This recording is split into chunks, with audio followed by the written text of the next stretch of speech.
The reason why you would want to do a zigzag stitch when you're working with knits is because it will easily pop if you do a straight stitch, and you don't want stitches to be popping. Usually I would say, like for the maxi dress pattern, you'll be better off using a serger, but you can definitely do it on the sewing machine. I know plenty of people who have. I've done it before. I did it during our meeting 2 weeks ago. I used the sewing machine instead of using the serger because most people had a sewing machine, didn't have a serger, or haven't used their sergers. So I figured it would be easier for people to follow. But you would want the zigzag to be pretty small. You want it to look similar to a straight stitch, but you can tell that it's a zigzag stitch. So I would probably increase that to maybe like 1.5, 2 at the most for the stitch width.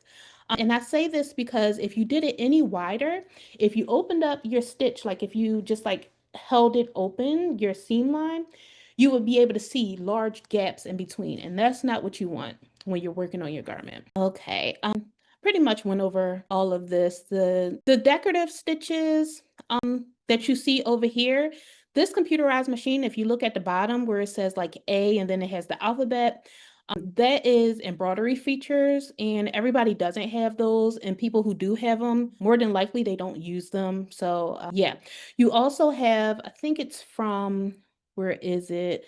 Number 49 down to 99. So when you buy sewing machines and you're buying them for these extra features and these decorative stitches, more than likely you're not going to use them.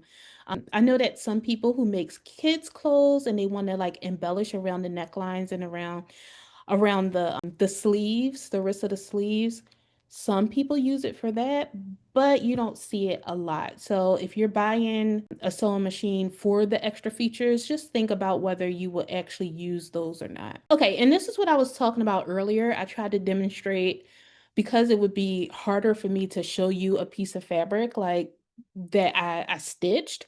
I figured it would be easier just to show you this, and maybe it'll help you to understand stitch length a little better.